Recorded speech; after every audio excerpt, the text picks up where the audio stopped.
കേൾക്കാം ഇന്നത്തെ പത്രങ്ങൾ. മീഡിയ വൺ പോഡ്കാസ്റ്റിലേക്ക് സ്വാഗതം. കാതിലെത്തും പത്രങ്ങൾ. ഇന്ന് 2025 ജനുവരി 2 വ്യാഴാഴ്ച. ഞാൻ എം ജയപ്രകാശ്. ചൂരൽമല മുണ്ടക്കൈ പുനരധിവാസ പദ്ധതിക്ക് മന്ത്രിസഭ അംഗീകാരം നൽകിയതാണ് ഇന്ന് പത്രങ്ങളിലെ പ്രധാന തലക്കെട്ട്. അതിവേഗം 2 ടൗൺഷിപ്പ് എന്ന് മലയാള മനോരമ, പുതിയ നാട് എന്ന് മാതൃഭൂമി തലക്കെട്ട്. പശുവിന്റെ പേരിൽ വീണ്ടും കൊലപാതകം നടന്നത് UP മൊറാദാബാദിലാണ്. സ്കൂൾ ബസ് മറിഞ്ഞ് കണ്ണൂർ വളക്കയിൽ വിദ്യാർത്ഥിനി മരിച്ചു. കേരളത്തിലെ സസ്യസമ്പത്തിനെക്കുറിച്ച് 17-ാം നൂറ്റാണ്ടിൽ എഴുതിയ ഹോർത്തൂസ് മലബാറിക്കൂസ് ഇംഗ്ലീഷിലേക്കും മലയാളത്തിലേക്കും വിവർത്തനം ചെയ്ത സസ്യശാസ്ത്രജ്ഞൻ ഡോക്ടർ KS മണിലാൽ അന്തരിച്ച വാർത്തയും പത്രങ്ങൾ 1-ാം പേജിൽ തന്നെ നൽകിയിട്ടുണ്ട്. വാർത്തകൾ നിരവധിയുണ്ട് പത്രങ്ങളിൽ. നോക്കാം വിശദമായി. മാധ്യമം 1-ാം പേജിലേക്ക്. വയനാട് പുനരധിവാസം അതിവേഗം ടൗൺഷിപ്പ് എന്ന് തലക്കെട്ട്. നെടുമ്പാല എസ്റ്റേറ്റിൽ 48.96 ഹെക്ടറിൽ 10 സെന്റിൽ വീടുകൾ. കൽപ്പറ്റയിൽ 58.5 ഹെക്ടറിൽ 5 സെന്റിൽ വീടുകൾ. നിർമ്മാണ കരാർ ഊരാളുങ്കൽ ലേബർ സൊസൈറ്റിക്ക്. അന്തിമ പട്ടിക ഈ മാസം 25-നകം. പദ്ധതി നടപ്പാക്കാൻ ത്രിതല സംവിധാനം. തിരുവനന്തപുരം. വയനാട് മുണ്ടക്കൈ ചൂരൽമല ഉരുൾപൊട്ടൽ ദുരന്തത്തിനിരയായവരുടെ പുനരധിവാസ പദ്ധതിക്ക് അതിവേഗം 2 ടൗൺഷിപ്പ് പദ്ധതികൾക്ക് മന്ത്രിസഭായോഗം അംഗീകാരം നൽകിയതായി മുഖ്യമന്ത്രി പിണറായി വിജയൻ വാർത്താ സമ്മേളനത്തിൽ അറിയിച്ചു. ഊരാളുങ്കൽ ലേബർ കോൺട്രാക്ട് സൊസൈറ്റിയെ നിർമ്മാണ പ്രവർത്തനങ്ങൾക്കുള്ള കരാറുകാരായി നിയമിക്കാനും മന്ത്രിസഭായോഗം തീരുമാനിച്ചു. മാതൃകാ ടൗൺഷിപ്പ് പദ്ധതി സംബന്ധിച്ച് കിഫ്ബി സമർപ്പിച്ച വിശദ പദ്ധതി റിപ്പോർട്ടിൽ നിയമ ധനകാര്യ വകുപ്പുകളുടെ അഭിപ്രായം തേടിയ ശേഷം മന്ത്രിസഭ വിശദമായി ചർച്ച ചെയ്ത ശേഷമാണ് തീരുമാനമെടുത്തത്. പദ്ധതി നടപ്പാക്കാൻ സർക്കാരിന്റെ ത്രിതല സംവിധാനമുണ്ടാകും. മുഖ്യമന്ത്രി അധ്യക്ഷനായ വയനാട് പുനർനിർമ്മാണ സമിതിക്കായിരിക്കും പദ്ധതിയുടെ നേതൃത്വം. ചീഫ് സെക്രട്ടറിയുടെ നേതൃത്വത്തിലുള്ള ഏകോപന സമിതിയും കലക്ടറുടെ നേതൃത്വത്തിലുള്ള പ്രൊജക്ട് ഇംപ്ലിമെന്റേഷൻ യൂണിറ്റുമാണ് ഇതിന്റെ ഭാഗമായി പ്രവർത്തിക്കുക. കുടുംബങ്ങളുടെ അന്തിമ പട്ടിക ജനുവരി 25-നകം പുറത്തിറക്കും.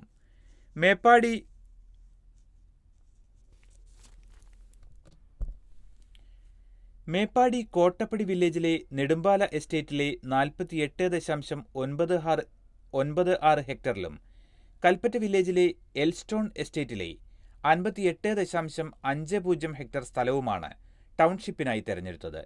ഭൂമിയുടെ വിലയിൽ വരുന്ന വ്യത്യാസം കണക്കിലെടുത്ത് എൽസ്റ്റോൺ എസ്റ്റേറ്റിൽ ഒരു കുടുംബത്തിന് 5 സെന്റും നെടുമ്പാലയിൽ 10 സെന്റുമായിരിക്കും നൽകുക.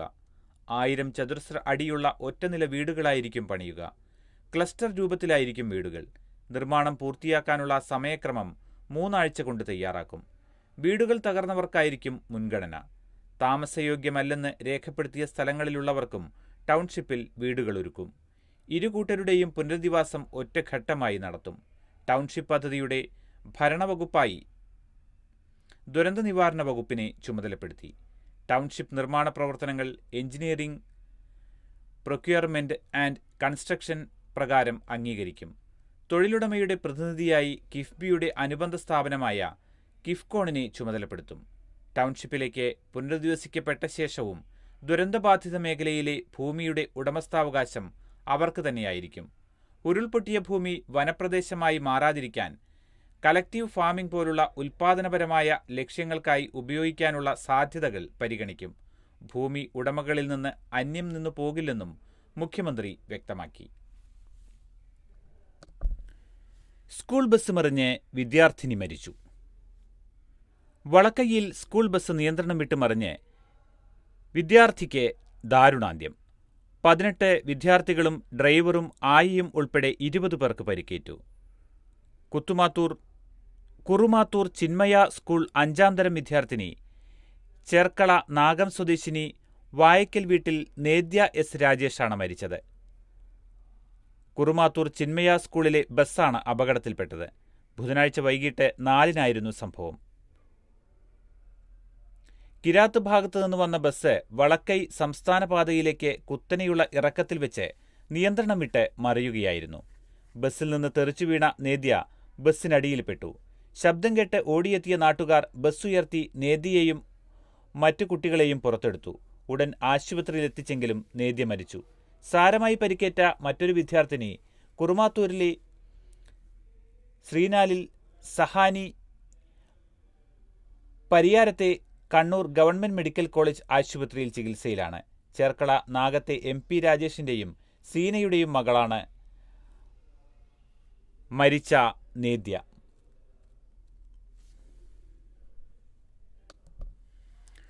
ഡോക്ടർ KS മണിലാൽ അന്തരിച്ചു. പ്രമുഖ സസ്യശാസ്ത്രജ്ഞനും കേരളത്തിലെ സസ്യസമ്പത്തിനെക്കുറിച്ചുള്ള ഹോർത്തൂസ് മലബാറിക്കൂസ് എന്ന പ്രാചീന ലാറ്റിൻ ഗ്രന്ഥം ഇംഗ്ലീഷ്, മലയാളം ഭാഷകളിലേക്ക് പരിചയപ്പെടുത്തുകയും ചെയ്ത പണ്ഡിതൻ ഡോക്ടർ KS മണിലാൽ അന്തരിച്ചു. തൃശൂർ വടൂക്കരയിൽ മകളുടെ വീട്ടിലായിരുന്നു താമസം. കാലിക്കറ്റ് സർവകലാശാല ബോട്ടണി വകുപ്പ് മേധാവിയായിരുന്നു. രാജ്യം പത്മശ്രീ നൽകി ആദരിച്ചിട്ടുണ്ട്. കോഴിക്കോട്ടെയും സൈലന്റ് വാലിയിലെയും സസ്യവൈവിധ്യത്തെക്കുറിച്ച് വർഷങ്ങൾ നീണ്ട പഠനത്തിന് നേതൃത്വം നൽകി. കാട്ടുങ്ങൽ സുബ്രഹ്മണ്യത്തിന്റെയും KK ദേവികിയുടെയും മകനായി 1938 സെപ്റ്റംബർ 17 പറവൂർ വടക്കേക്കരയിലായിരുന്നു ജനനം. കായംകുളം താപനിലയം കൊള്ളലാഭം പിടിച്ചുപറി. വാർത്ത മലയാള മനോരമയുടെ 1-ാം പേജിൽ. താപനിലയം സ്ഥാപിക്കാൻ ചെലവ് 1270 കോടി.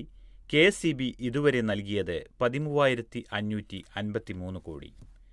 കഴിഞ്ഞ കാൽ നൂറ്റാണ്ടിനിടയിൽ ചുരുക്കം ചില വർഷങ്ങളിൽ മാത്രം വൈദ്യുതി നൽകാൻ കായംകുളം താപവൈദ്യുതി നിലയത്തിന് KSEB നൽകിയത് 13,553 കോടി രൂപ. താപനിലയം സ്ഥാപിക്കാനും പിന്നീട് നടത്തിയ വികസന പ്രവർത്തനത്തിനും ഉൾപ്പെടെ നാഷണൽ തെർമൽ പവർ കോർപ്പറേഷന് ഇതുവരെ ആകെ ചെലവായത് 1270 കോടി രൂപ മാത്രം. ഇതിന്റെ 10 ഇരട്ടിയിലധികമാണ് താങ്ങാനാകാത്ത വിലയ്ക്ക് വൈദ്യുതി നൽകിയും വൈദ്യുതി നൽകാത്ത വർഷങ്ങളിൽ ഫിക്സഡ് ചാർജ് ഇനത്തിലുമായി നാഷണൽ തെർമൽ പവർ കോർപ്പറേഷൻ KSEBയിൽ നിന്ന് പിടിച്ചുപറിച്ചത്. കരാർ വീണ്ടും പുതുക്കിയില്ലെങ്കിൽ കുറഞ്ഞ നിരക്കിൽ താൽച്ചറിലെ NTPC പ്ലാന്റിൽ നിന്ന് ലഭ്യമാക്കുന്ന 180 മെഗാവാട്ട് വൈദ്യുതി നിർത്തലാക്കുമെന്ന ഭീഷണിയുമായി NTPC സംസ്ഥാന വൈദ്യുതി വകുപ്പിന് കത്തയച്ചിട്ടുണ്ട്. അടുത്ത മാസം 28 കായംകുളം താപനിലയവുമായുള്ള വൈദ്യുതി വാങ്ങൽ കരാർ അവസാനിക്കാനിരിക്കെ അടുത്ത 5 വർഷം കൂടി കരാർ പുതുക്കണമെന്നാണ് NTPCയുടെ ആവശ്യം. ഒരു യൂണിറ്റ് വൈദ്യുതി പോലും നൽകാതെ കഴിഞ്ഞ 4 വർഷം കൊണ്ട് കായംകുളം താപനിലയം KSEBയിൽ നിന്ന് ഫിക്സഡ് ചാർജായി ഈടാക്കിയത് 400 കോടി രൂപയാണ്. വൈദ്യുതി വാങ്ങിയാലും ഇല്ലെങ്കിലും നൽകേണ്ട നിരക്കാണിത്. 2019 കരാർ പുതുക്കുന്നതുവരെ 204 കോടി രൂപയാണ് ഫിക്സഡ് ചാർജായി നൽകിയിരുന്നത്. തുടർന്ന് കരാർ പുതുക്കുന്നതിന്റെ ഭാഗമായി നടത്തിയ ചർച്ചയിൽ ഇത് 100 കോടി രൂപയായി കുറച്ചു. വൈദ്യുതി വാങ്ങിയാലും ഇല്ലെങ്കിലും പണം. പുറത്ത് 4 മുതൽ 5 രൂപ വരേക്ക് വൈദ്യുതി ലഭിച്ചിരുന്ന കാലത്തും കായംകുളം വൈദ്യുതി നിലയത്തിലെ വൈദ്യുതി വില യൂണിറ്റിന് 12 രൂപയ്ക്ക് മുകളിലായിരുന്നു. ക്രമേണ വൈദ്യുതി വാങ്ങൽ KSEB അവസാനിപ്പിച്ചു. ശേഷിച്ച നാഫ്ത ഉപയോഗിച്ച് തീർക്കുന്നതിന്റെ ഭാഗമായി 2020-21 9.8 കോടി യൂണിറ്റ് വൈദ്യുതി ഉൽപ്പാദിപ്പിച്ചപ്പോഴാണ് KSEB അവസാനമായി ഇവിടെ നിന്ന് വൈദ്യുതി വാങ്ങിയത്. അക്കൊല്ലം 166 കോടി രൂപയാണ് ഫിക്സഡ് ചാർജും വേരിയബിൾ നിരക്കും ഉൾപ്പെടെ KSEB നൽകിയത് എന്നും വാർത്തയിൽ പറയുന്നു. നിലമ്പൂർ ഷൊർണൂർ പാതയിൽ ഇലക്ട്രിക് ട്രെയിൻ ഓടിത്തുടങ്ങി. കേരളത്തിലെ പഴക്കമേറിയ റെയിൽപാതകളിലൊന്നായ നിലമ്പൂർ ഷൊർണൂർ പാതയിൽ ആദ്യമായി ഇലക്ട്രിക് പാസഞ്ചർ ട്രെയിൻ സർവീസ് നടത്തി. രാവിലെ 11:30 നിലമ്പൂരിലെത്തിയ കോട്ടയം നിലമ്പൂർ എക്സ്പ്രസ് ട്രെയിനിലാണ് ചരിത്രത്തിൽ ഇടം പിടിച്ച യാത്ര നടത്തിയത്. പാതയിലെ വൈദ്യുതീകരണം പൂർത്തിയായതിനു പിന്നാലെ 31 ഇലക്ട്രിക് എഞ്ചിൻ ഘടിപ്പിച്ച ഗുഡ്സ് ട്രെയിൻ അങ്ങാടിപ്പുറം വരെ പരീക്ഷണ ഓട്ടം നടത്തിയിരുന്നു. ഇന്നലെ പാസഞ്ചർ ട്രെയിനും ഓടിയതോടെ ജില്ലയിലെ ട്രെയിൻ യാത്രികർക്ക് അത് പുതുവത്സര സമ്മാനമായി. നിലമ്പൂരിന് വേണം റൈറ്റ് ട്രാക്ക് എന്ന പേരിൽ പ്രസിദ്ധീകരിച്ച പരമ്പരകളിലും ആശയക്കൂട്ടായ്മയിലും പ്രധാനമായും ഉയർന്ന ആവശ്യമായിരുന്നു പാതയുടെ വൈദ്യുതീകരണം എന്നും മലയാള മനോരമയുടെ വാർത്തയിൽ. പശുവിന്റെ പേരിൽ യു.പിയിൽ വീണ്ടും കൊല. ഉത്തർപ്രദേശിലെ മൊറാദാബാദിൽ അലഞ്ഞുതിരിഞ്ഞു നടന്ന പശുവിനെ കശാപ്പ് ചെയ്തെന്നാരോപിച്ച് ബോഡി ബിൽഡറായ യുവാവിനെ ബജ്രംഗദൾ അക്രമികൾ തല്ലിക്കൊന്നു. അസ്ലത്പുര സ്വദേശി ഷാഹിദീൻ ഖുറേഷിയെയാണ് വടിയും കല്ലും മറ്റു മാരകായുധങ്ങളും കൊണ്ട് ആക്രമിച്ചു കൊന്നത്. തിങ്കളാഴ്ച രാവിലെയാണ് ഖുറേഷിയെയും സുഹൃത്തുക്കളെയും സംഘപരിവാറുകാർ ആക്രമിച്ചത്. വടികൊണ്ടുള്ള അടിയേറ്റ് ബോധം കെട്ടു വീണ ഖുറേഷിയെ അക്രമികൾ വളഞ്ഞിട്ട് മർദ്ദിച്ചു. സുഹൃത്തുക്കൾ ഓടി രക്ഷപ്പെട്ടു. പോലീസ് ഖുറേഷിയെ ആശുപത്രിയിലെത്തിച്ചെങ്കിലും മരിച്ചു. സഹോദരൻ ഷജാദിന്റെ പരാതിയിൽ കേസെടുത്തതായി പോലീസ് അറിയിച്ചു. മർദ്ദിക്കുന്ന ദൃശ്യം സമൂഹമാധ്യമങ്ങളിൽ പ്രചരിച്ചു. ഒരാളെപ്പോലും അറസ്റ്റ് ചെയ്തിട്ടില്ല. പ്രദേശത്ത് സംഘർഷ സാധ്യത നിലവിലുണ്ട്. ഷാഹിദിന് ഭാര്യയും 3 മക്കളുമുണ്ട്. ക്രിസ്മസ് കാലത്തും ക്രൈസ്തവവേട്ട. ക്രിസ്മസ് കാലത്തും ക്രൈസ്തവവേട്ട തുടരുന്നതിൽ ആശങ്കയും വേദനയും പ്രകടിപ്പിച്ച് 400-ൽ പരം സഭാ നേതാക്കളും 30 സംഘടനകളും രാഷ്ട്രപതി ദ്രൗപദി മുർമുവിനും പ്രധാനമന്ത്രി നരേന്ദ്രമോദിക്കും നിവേദനം നൽകി. ആക്രമണം, ഭീഷണി, തടസ്സപ്പെടുത്തൽ, അറസ്റ്റ് എന്നിങ്ങനെ 14 സംഭവമെങ്കിലും ക്രിസ്മസ് കാലത്തുണ്ടായെന്ന് നിവേദനത്തിൽ പറഞ്ഞു. യുണൈറ്റഡ് ക്രിസ്ത്യൻ ഫോറം റിപ്പോർട്ട് പ്രകാരം 2024 ജനുവരി മുതൽ നവംബർ 2 വരെ രാജ്യത്ത് ക്രൈസ്തവർക്ക് നേരെ 760 ആക്രമണമുണ്ടായി. ഇവാഞ്ചലിക്കൽ ഫെലോഷിപ്പ് ഓഫ് ഇന്ത്യ 720 ആക്രമണം രേഖപ്പെടുത്തിയിട്ടുണ്ട്. മതപരിവർത്തന നിയമത്തിന്റെ പേരിൽ 110 പുരോഹിതരെ കേസിൽ കുടുക്കുകയോ ഭീഷണിപ്പെടുത്തുകയോ ചെയ്തു. സമാധാനപരമായ പ്രാർത്ഥനായോഗങ്ങൾക്കെതിരെയും കേസെടുക്കുന്നു. അസമിലും മറ്റും കരിനിയമങ്ങൾ കൊണ്ടുവന്നു.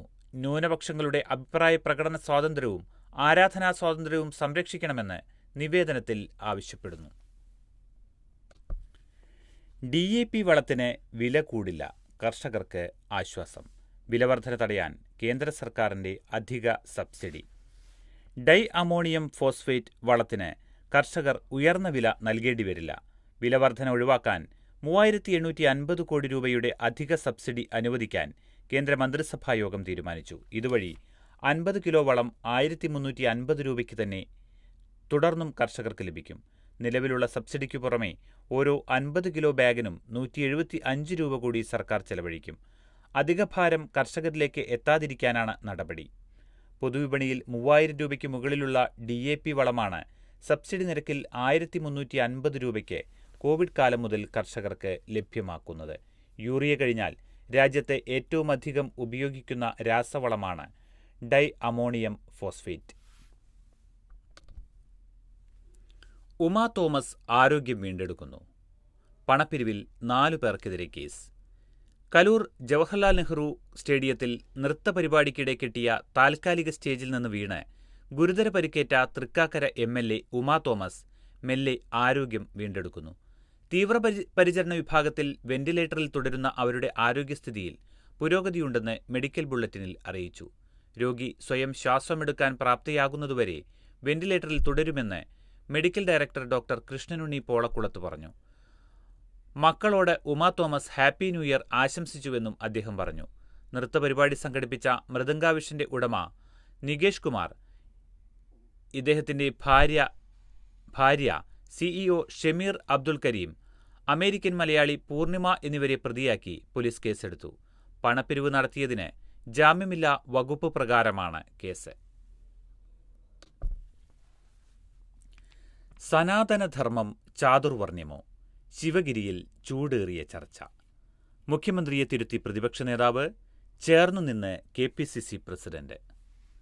സനാതനധർമ്മത്തെ വിമർശിച്ച മുഖ്യമന്ത്രി പിണറായി വിജയന്റെ ശിവഗിരി പ്രസംഗത്തെ ചൊല്ലി ചൂടേറിയ ചർച്ച. മുഖ്യമന്ത്രിയെ ശിവഗിരിയിൽ തിരുത്തി പ്രതിപക്ഷ നേതാവ് VD സതീശൻ രംഗത്തു വന്നപ്പോൾ KPCC പ്രസിഡന്റ് K സുധാകരന്റെ പ്രതികരണം മുഖ്യമന്ത്രിയോട് ചേർന്നു നിൽക്കുന്നതാണ്. അതേസമയം മുഖ്യമന്ത്രിയുടെ വിമർശനം ദേശീയ വിഷയമായി ഉയർത്താൻ BJP ശ്രമം തുടങ്ങി. പറഞ്ഞതിൽ ഉറച്ചുനിൽക്കുന്നുവെന്ന് പിണറായി വിജയനും വ്യക്തമാക്കി. ശിവഗിരി തീർത്ഥാടന മഹാസമ്മേളനം ഉദ്ഘാടനം ചെയ്യവെയാണ് സനാതനധർമ്മത്തിനെതിരെ മുഖ്യമന്ത്രി തുറന്നടിച്ചത്. സനാതനധർമ്മം ഉയർത്തിപ്പിടിക്കുന്നത് ചാതുർവർണ്ണ വ്യവസ്ഥയും വർണ്ണാശ്രമധർമ്മവുമാണെന്നും ശ്രീനാരായണ ഗുരുവിനെ സനാതനധർമ്മത്തിന്റെ വക്താവായി സ്ഥാപിക്കുന്നത് ഗുരുനിന്ദയാണെന്നുമാണ് മുഖ്യമന്ത്രി പറഞ്ഞത്. മുഖ്യമന്ത്രിയുടെ വാദം തെറ്റാണെന്നാണ് പ്രതിപക്ഷ നേതാവ് വി ഡി സതീശന്റെ നിലപാട്. നമ്മുടെ സാംസ്കാരിക പൈതൃകത്തിന്റെ ഭാഗമായ സനാതനധർമ്മം എങ്ങനെയാണ് വർണ്ണാശ്രമത്തിന്റെയും ചാതുർവർണ്ണത്തിന്റെയും ഭാഗമാകുന്നതെന്ന് മനസ്സിലാകുന്നില്ലെന്ന് ശിവഗിരി തീർത്ഥാടന സമാപന സമ്മേളനത്തിൽ സതീശൻ പറഞ്ഞു. ലോകത്ത് എല്ലാ മതങ്ങളെയും പിന്നീട് വന്ന പൗരോഹിത്യവും ഭരണകൂടങ്ങളും ചേർന്നുനിന്ന് തെറ്റായി വ്യാഖ്യാനിച്ചിട്ടുണ്ട്.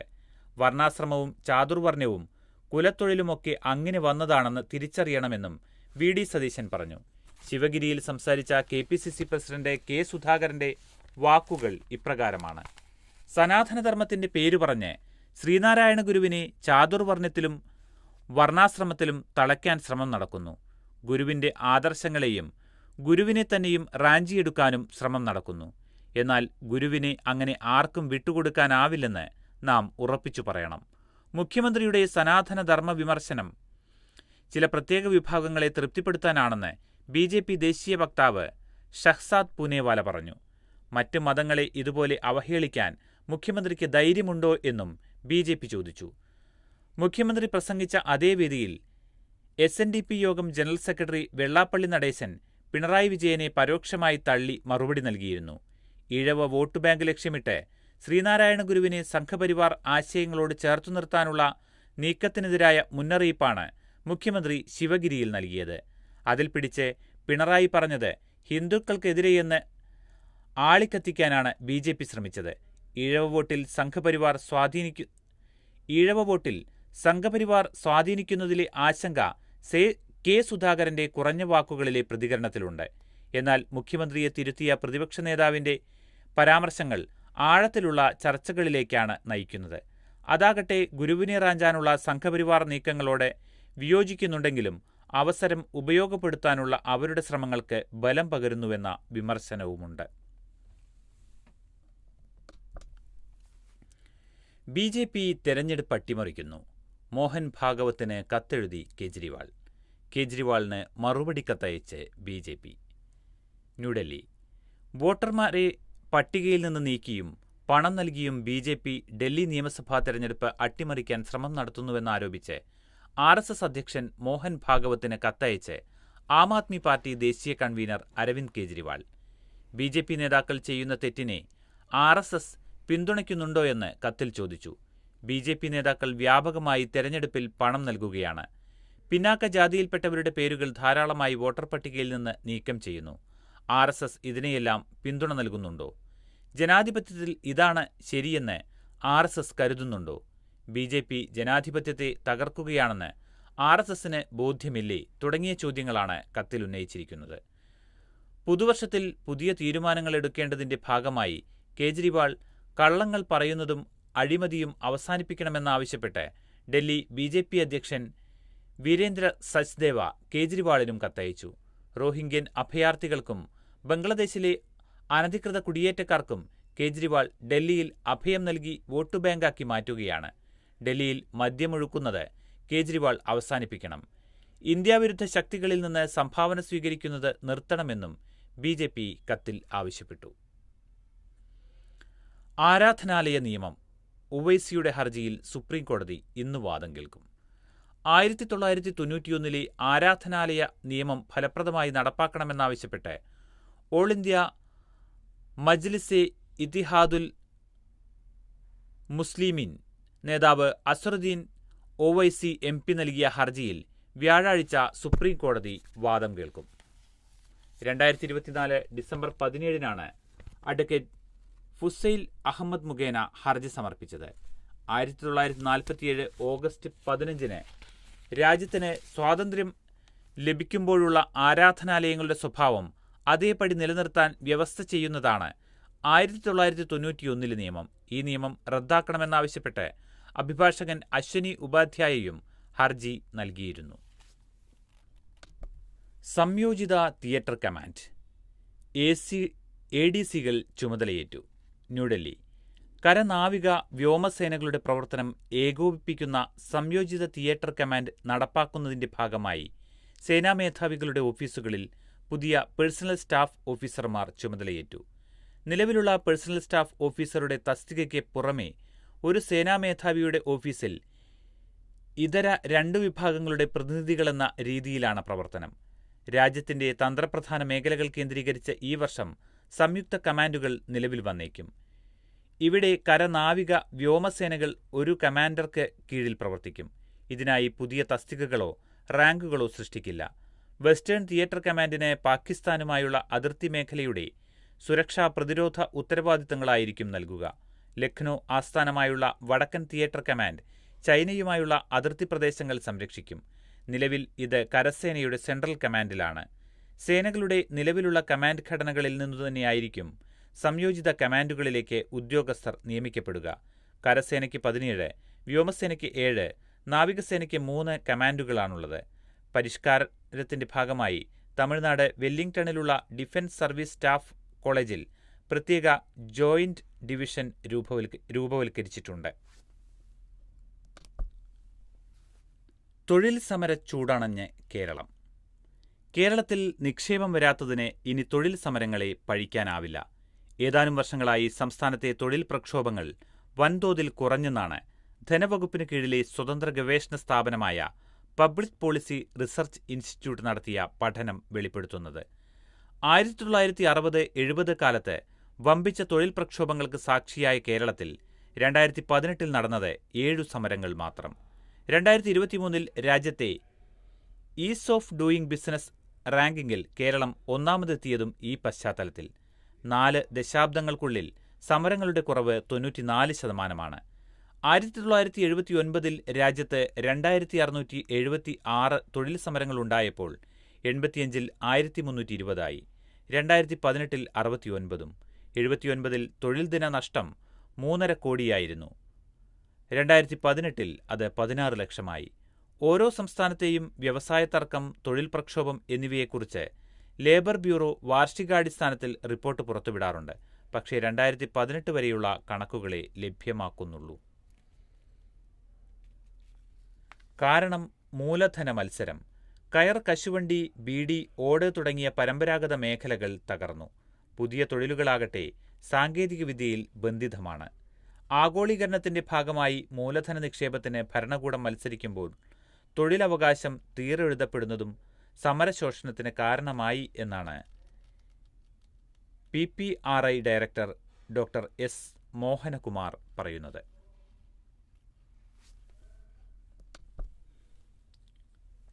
ഇനി മണിപ്പൂരിലെ വാർത്തയിലേക്കാണ്. ബിരേൻ സിംഗിന്റെ മാപ്പ് സ്വാഗതം ചെയ്ത് മെയ്തി, രാജി ആവശ്യപ്പെട്ട് കുക്കികൾ. മണിപ്പൂരിലെ വംശീയ കലാപത്തിൽ മുഖ്യമന്ത്രി ബിരേൻ സിംഗിന്റെ മാപ്പപേക്ഷയെ സ്വാഗതം ചെയ്ത് മെയ്തി വിഭാഗം. എന്നാൽ ഉത്തരവാദിത്തം ഏറ്റെടുത്ത് മുഖ്യമന്ത്രി രാജിവെക്കണമെന്ന് കുക്കി വിഭാഗം ആവശ്യപ്പെട്ടു. മാപ്പപേക്ഷയെ കോൺഗ്രസ് രാഷ്ട്രീയവൽക്കരിച്ചെന്നും കോൺഗ്രസിന്റെ മുൻകാല പാപങ്ങളാണ് മണിപ്പൂരിൽ പ്രശ്നം വഷളാക്കിയതെന്നും മുഖ്യമന്ത്രി ബിരേൻ സിംഗ് ബുധനാഴ്ച ആരോപിച്ചു. മുഖ്യമന്ത്രിയുടെ ഭാഗത്തുനിന്നുണ്ടായ അനുകൂല ചുവടുവെപ്പാണെന്ന് മെയ്തി സമൂഹത്തിന്റെ സംയുക്ത സംഘടനയായ കോർഡിനേറ്റിംഗ് കമ്മിറ്റി ഓൺ മണിപ്പൂർ ഇന്റഗ്രിറ്റിയുടെ വക്താവ് ഗുരജാം അദൌബ പറഞ്ഞു. മുഖ്യമന്ത്രിയാണ് സംഭവിച്ചതിനെല്ലാം ഉത്തരവാദി. അതുകൊണ്ടായിരിക്കാം പത്രസമ്മേളനം വിളിച്ചതും മാപ്പ് പറഞ്ഞതുമെന്നും അദൌബ പ്രതികരിച്ചു. മാപ്പപേക്ഷ സമാധാനം പുനഃസ്ഥാപിക്കാനുള്ള സർക്കാരിന്റെ ശ്രമമാണെന്ന് മെയ്തി വിഭാഗത്തിലെ മറ്റൊരു സംഘടനയായ ഓൾ മണിപ്പൂർ യുണൈറ്റഡ് ക്ലബ്സ് ഓർഗനൈസേഷന്റെ മേധാവി നന്ദോ ഗുലാവും പറഞ്ഞു. സംസ്ഥാനത്ത് ക്രമസമാധാനം ഉറപ്പാക്കാൻ മുഖ്യമന്ത്രിക്ക് കഴിഞ്ഞില്ലെന്നും പൂർണ്ണ ഉത്തരവാദിത്തം ഏറ്റെടുത്ത് മുഖ്യമന്ത്രി സ്ഥാനമൊഴിയണമെന്നും കുക്കി വിഭാഗങ്ങളുടെ സംയുക്ത സംഘടനയായ ഇൻഡിജീനിയസ് ട്രൈബൽ ലീഡേഴ്സ് ഫോറം വക്താവ് ജിൻസ വൗൽസോങ് ആവശ്യപ്പെട്ടു.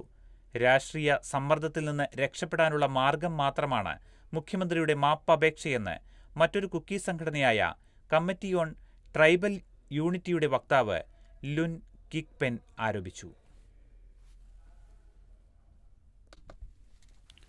പുതുവർഷത്തിൽ സ്വർണ്ണവില കൂടി. 2025 ആദ്യ ദിനത്തിൽ സംസ്ഥാനത്ത് സ്വർണ്ണവിലയിൽ വർധന. പവന് 320 രൂപ കൂടി 57,200 രൂപയായി. ഗ്രാമിന് 40 രൂപ വർദ്ധിച്ച് വില 7,150 രൂപയിലെത്തി. ചൊവ്വാഴ്ച പവന് 56,880 രൂപയും ഗ്രാമിന് 7,110 രൂപയുമായിരുന്നു. പുതുവർഷത്തിൽ സ്വർണ്ണവില ഉയരുമെന്നാണ് പ്രവചനം. അമേരിക്കയിൽ ഈ മാസം അധികാരമേൽക്കാൻ പോകുന്ന ഡൊണാൾഡ് ട്രംപിന്റെ നയങ്ങളെ ആശ്രയിച്ചിരിക്കും അന്താരാഷ്ട്ര വിപണി. ട്രംപിന്റെ നയങ്ങൾ മൂലം പലിശ നിരക്ക് ഉയർന്നാൽ സ്വർണ്ണവിലയിൽ ഇടിവ് പ്രതീക്ഷിക്കാം. അല്ലെങ്കിൽ സ്വർണ്ണവില റെക്കോർഡ് ഉയരത്തിലെത്തും. ഓഹരി വിപണിയും 2025 തുടങ്ങിയത് നേട്ടത്തിലാണ്. ആദ്യ ദിനമായ ബുധനാഴ്ച ഓഹരി വിപണി നേട്ടത്തോടെയാണ് തുടങ്ങിയത്. സെൻസെക്സ് 368 പോയിന്റ് ഉയർന്ന് 78,507-ലും നിഫ്റ്റി 98 പോയിന്റിന്റെ നേട്ടവുമായി 23,742-ലുമാണ് ക്ലോസ് ചെയ്തത്. വ്യാപാരത്തിനിടെ സെൻസെക്സ് ഒരവസരത്തിൽ 617 പോയിന്റ് മുന്നേറിയിരുന്നു. സെൻസെക്സ് ഓഹരികളിൽ മാരുതി സുസുക്കിയാണ് ഏറ്റവുമധികം നേട്ടമുണ്ടാക്കിയത്. യുഎസിൽ ജനക്കൂട്ടത്തിനിടയിലേക്ക് ട്രക്ക് ഓടിച്ചു കയറ്റി 10 മരണം. യുഎസിലെ ന്യൂ ഓർലിയൻസിലെ ഫ്രഞ്ച് ക്വാർട്ടറിൽ പുതുവർഷം ആഘോഷിക്കുകയായിരുന്ന ജനക്കൂട്ടത്തിനിടയിലേക്ക് അതിവേഗം ട്രക്ക് ഓടിച്ചു കയറ്റി ഡ്രൈവർ 10 പേരെ കൊന്നു. 30 പേർക്ക് പരിക്കേറ്റു. പോലീസുമുണ്ടായ ഏറ്റുമുട്ടലിൽ ആക്രമി കൊല്ലപ്പെട്ടു. വിനോദസഞ്ചാര കേന്ദ്രമായ ബർബൺ സ്ട്രീറ്റിനടുത്ത് പ്രാദേശിക സമയം പുലർച്ചെ 3:15-നാണ് സംഭവം. ഇയാൾ മുൻ യുഎസ് സൈനികനാണെന്നും സംഭവം ഭീകരാക്രമണമായി പരിഗണിച്ച് അന്വേഷണം നടത്തുകയാണെന്നും FBI അറിയിച്ചു. IED എന്ന് സംശയിക്കുന്ന വസ്തു വാഹനത്തിൽ നിന്ന് കണ്ടെത്തിയിരുന്നു. ആക്രമി വണ്ടിയിലിരുന്ന് 2 പോലീസുകാർക്ക് നേരെ വെടിവെച്ച് പരിക്കേൽപ്പിച്ചു. മാലദ്വീപ് പ്രതിപക്ഷം ഇന്ത്യയോട് പണം ചോദിച്ചെന്ന് റിപ്പോർട്ട്. മാലദ്വീപ് പ്രസിഡന്റ് മുഹമ്മദ് മുയ്സുവിനെ ഇംപീച്ച് ചെയ്യണമെന്നു പറഞ്ഞ് അവിടുത്തെ പ്രതിപക്ഷ പാർട്ടി ഇന്ത്യയോട് 51.67 കോടി രൂപ ആവശ്യപ്പെട്ടെന്ന് വാഷിംഗ്ടൺ പോസ്റ്റിന്റെ റിപ്പോർട്ട്. മുയ്സുവിന്റെ പീപ്പിൾസ് നാഷണൽ കോൺഗ്രസിലേതുൾപ്പെടെ 40 MPമാരെ കൈക്കൂലി നൽകി വശത്താക്കി പ്രസിഡന്റിനെ ഇംപീച്ച് ചെയ്യാമെന്നായിരുന്നു വാഗ്ദാനം. എന്നാൽ ഇന്ത്യ ഈ വാഗ്ദാനം സ്വീകരിക്കുകയോ പണം നൽകുകയോ ചെയ്തില്ലെന്ന് റിപ്പോർട്ട് പറയുന്നു. ഗസയ്ക്ക് കുരുതി തുടർച്ചയായി പുതുവർഷം. അഭയാർത്ഥി ക്യാമ്പിൽ ആക്രമണം, 17 മരണം. Gaza city. പുതുവർഷം പിറന്നിട്ടും ഗസയിൽ കൂട്ടക്കൊല അവസാനിപ്പിക്കാതെ ഇസ്രായേൽ. ജബാലിയയിലെ അഭയാർത്ഥി ക്യാമ്പുകളിൽ ബുധനാഴ്ച പുലർച്ചെ നടത്തിയ ആക്രമണങ്ങളിൽ മരണം 17ആയി. കൊല്ലപ്പെട്ടവരിലേറെയും കുട്ടികളും സ്ത്രീകളുമാണ്. മധ്യഗസയിലെ ബുറൈജ് അഭയാർത്ഥി ക്യാമ്പിൽ ബോംബിട്ട് കുഞ്ഞിനെയും ഇസ്രായേൽ വധിച്ചു. ഒക്ടോബർ 6 മുതൽ കടുത്ത ഉപരോധം തുടരുന്ന വടക്കൻ ഗസയിൽ ജബാലിയ, ബെയ്ത്ത് ലാഹിയ എന്നിവിടങ്ങളിൽ കൂട്ടമായി വീടുകൾ നശിപ്പിക്കുന്നതും തുടരുകയാണ്. വടക്കൻ ഗസയിൽ എല്ലാവരെയും ഒഴിപ്പിച്ച് കരുതൽ മേഖലയാക്കി മാറ്റുകയെന്ന ലക്ഷ്യത്തോടെയാണ് നടപടി. ഗസയിൽ അതിശൈത്യത്തിനൊപ്പം ശക്തമായ മഴയും കാറ്റുമെത്തിയത് ക്യാമ്പുകളിലെ ജീവിതം കൂടുതൽ ദുസ്സഹമാക്കി. ഗസ സിറ്റി, ദക്ഷിണ ഖാൻ യൂനിസ്, ദേറുൽ ബലഹ് എന്നിവിടങ്ങളിൽ കനത്ത മഴയിൽ ജലനിരപ്പ് ഉയർന്നത് 1500-ലേറെ തമ്പുകൾ താമസിക്കാനാകാത്ത നിലയിലാക്കി. കടുത്ത ഭക്ഷ്യക്ഷാമം നിലനിൽക്കുന്നതിനിടെയാണ് അതിശൈത്യവും പിടിമുറുക്കിയത്. ഗസയിലേക്ക് പ്രതിദിനം 500-ലേറെ ട്രക്കുകൾ ആവശ്യമുള്ളിടത്ത് ഒരു മാസത്തിനിടെ 160 ഭക്ഷ്യട്രക്കുകളാണ് അതിർത്തി കടക്കാൻ അനുവദിച്ചതെന്ന് UN മാനുഷിക ഏജൻസി അറിയിച്ചു. അതിനിടെ ഗസ വെടിനിർത്തൽ ചർച്ചകൾ വീണ്ടും വഴിമുട്ടിയതായാണ് റിപ്പോർട്ട്. 30 ബന്ദികളെ വിട്ടയക്കുന്നതിനു പകരം 60 ദിവസ വെടിനിർത്തലാണ് ഇസ്രായേൽ മുന്നോട്ട് വച്ചിരുന്നത്. ബന്ദികളെ ജീവനോടെ ലഭിക്കണമെന്നും ഹമാസ് ആവശ്യപ്പെട്ട ചില തടവുകാരെ വിട്ടയക്കാനാകില്ലെന്നും ഇസ്രായേൽ നിലപാടെടുത്തതോടെയാണ് ചർച്ച വഴിമുട്ടിയതെന്നാണ് റിപ്പോർട്ട്. നിലവിൽ ബൈഡൻ പടിയിറങ്ങും മുൻപ് വെടിനിർത്തൽ നടപ്പാകില്ലെന്നാണ് സൂചന. ഇറ്റലി തീരത്ത് അഭയാർത്ഥി ബോട്ട് മുങ്ങി 20 മരണം. ലിബിയയിൽ നിന്ന് ഇറ്റലിയിലേക്ക് പുറപ്പെട്ട അഭയാർത്ഥി ബോട്ട് മുങ്ങി 20 പേർ മരിച്ചു. 7 പേരെ രക്ഷപ്പെടുത്തി. ചൊവ്വാഴ്ചയാണ് ഇറ്റലി ദ്വീപായ ലാംബഡൂസയ്ക്ക് സമീപം ബോട്ട് മുങ്ങിയത്. രക്ഷപ്പെട്ടവരിൽ 8 വയസ്സുകാരനായ ബാലനുമുണ്ട്. 5 സ്ത്രീകളെയും കുട്ടികളെയും അടക്കം കാണാതായി. ലിബിയൻ നഗരമായ സുവാരയിൽ നിന്ന് തിങ്കളാഴ്ച രാത്രിയാണ് ചെറിയ ബോട്ട് പുറപ്പെട്ടത്. ചൊവ്വാഴ്ച പുലർച്ചെയോടെ ദുരന്തത്തിനിരയാകുകയായിരുന്നു. 2014ഓടെ ശക്തമായ അഭയാർത്ഥി പ്രവാഹത്തിനിടെ മെഡിറ്ററേനിയനിൽ മാത്രം 24,500-ലേറെ പേർ മരിക്കുകയോ കാണാതാകുകയോ ചെയ്തിട്ടുണ്ട്. ലിബിയയിൽ നിന്നും തുനീഷ്യയിൽ നിന്നും പുറപ്പെട്ട ബോട്ടുകളാണ് ഏറെയും അപകടത്തിൽപ്പെട്ടത്. ബഹിരാകാശത്ത് പുതുവത്സര ആഘോഷവുമായി സുനിത വില്യംസ്. അന്താരാഷ്ട്ര ബഹിരാകാശ നിലയത്തിൽ പുതുവർഷാരംഭം ആഘോഷമാക്കി നാസ ശാസ്ത്രജ്ഞ സുനിത വില്യംസും കൂട്ടരും. പുതുവർഷം പിറക്കുമ്പോൾ 16 സൂര്യോദയവും 16 അസ്തമയവും അവർക്ക് ചുറ്റും നടക്കുമെന്നതാണ് പ്രത്യേകത. ഭൂമിയിൽ നിന്ന് ഏകദേശം 400 കിലോമീറ്റർ ഉയരത്തിലാണ് ISS ഒരു ദിവസം 16 തവണയാണ് ഈ ബഹിരാകാശ പരീക്ഷണശാല ഭൂമിയെ ചുറ്റുന്നത്. ഒരു പരിക്രമണത്തിന് 90 മിനിറ്റ് എടുക്കും. യൂറോപ്പുമായി ആണവ ചർച്ചകൾക്ക് ഇറാൻ. ഫ്രാൻസ്, UK, ജർമ്മനി എന്നീ രാജ്യങ്ങളുമായി ഇറാന്റെ ആണവ ചർച്ച ഈ മാസം 13-ന് ആരംഭിക്കും. ജനീവയിലാകും ആദ്യഘട്ട ചർച്ചയെന്ന് ഇറാൻ അർദ്ധ സർക്കാർ വാർത്താ ഏജൻസിയായ ഇസ്ന റിപ്പോർട്ട് ചെയ്തു. കഴിഞ്ഞ നവംബറിൽ ഈ രാജ്യങ്ങളുമായി ഇറാൻ ചർച്ച നടത്തിയിരുന്നു. ഇതോടെ ഇന്നത്തെ കാതിലെത്തും പത്രങ്ങൾ സമാപിക്കുകയാണ്. ഇനി നാളെ